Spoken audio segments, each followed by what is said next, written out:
আজকে আমি আপনাদের দেখাবো এই ঝুলন্ত ব্রিজে কি আছে না আছে। তো আমি তো অনেক দিন ধরে আপনাদের মাঝে উপস্থাপনা করতে পারিনি, অনেককে দেখাইতে পারিনি যে আমাদের এই পার্বত্য অঞ্চলে এই তো সুন্দর সুন্দর পর্যটন স্পট আছে, অনেকে হয়তো বা জানেন না। তো আপনাদেরকে আমন্ত্রণ রইল আমাদের এই প্রকৃতির রানী খাগড়াছড়িতে। আপনাদেরকে আহ্বান জানাচ্ছি, আপনারা আসবেন আমাদের পার্বত্য অঞ্চলে এবং পার্বত্য অঞ্চলে সেই প্রকৃতির রানী খাগড়াছড়ি জেলাতে।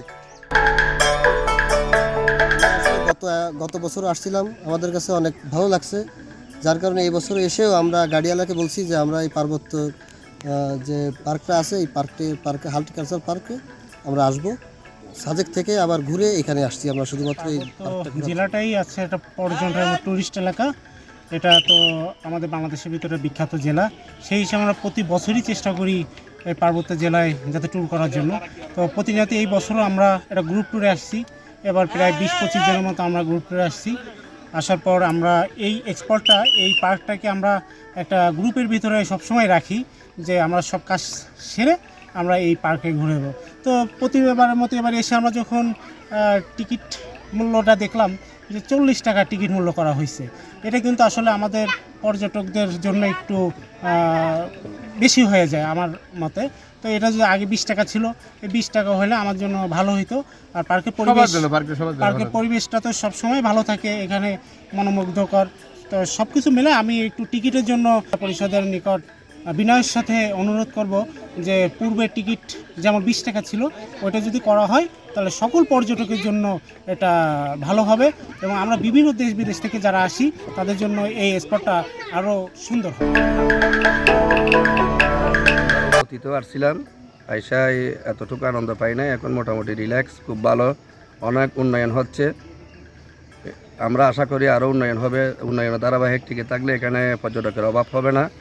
আর ওই যে ঢুকার সময় যে টিকিটের ব্যবস্থাটা করছে এটা স্থানীয় লোকাল, যেহেতু সরকারিভাবে এটা জেলা পরিষদের পক্ষ থেকে, তাহলে টিকিটের মূল্যটা 40 টাকা না হয়ে যদি 20 টাকা বা 30 টাকা হইলে আরও ভালো হয়। অ্যাভেলেবেল সকলে ঢুকার কি থাকে মানে ক্ষমতা থাকে, যেহেতু এখানে ট্যুরিস্ট গ্রুপ নিয়ে আসে, কেউ 10 জন 12 জন 20 জন 50 এইভাবে করে। তো টিকিটের মূল্যটা যদি আরেকটু সাশ্রয় করা হয় তাহলে ভালো হবে, আর আরেকটু উন্নয়ন করা দরকার। আর বিশেষ যে এটা গুরুত্বপূর্ণ কথা, এটা হলো মানে ন্যূনতম রাত 9টা পর্যন্ত যেন এটা খোলা থাকে, তখন ট্যুরিস্টেরা ঘুরে ফিরে বা এখান থেকে গাড়ি এসে ওদেরকে নিয়ে যাবে। আর এখানে আরও ডেভেলপের দরকার আছে, এখানে 2-1টা রেস্টুরেন্ট, ভালো রেস্টুরেন্ট যেখানে খাওয়া দাওয়া করতে পারে ট্যুরিস্টেরা, মানে বিনা দ্বিধায় এখানে ঘুরতে পারে, কোনো যেন সমস্যা না হয়। আর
ঝুলন্ত ব্রিজে হচ্ছে আপনার অনেক টুরিস্ট আসতেছে, মোটামুটি আমাদের বেচা কেনাও হচ্ছে।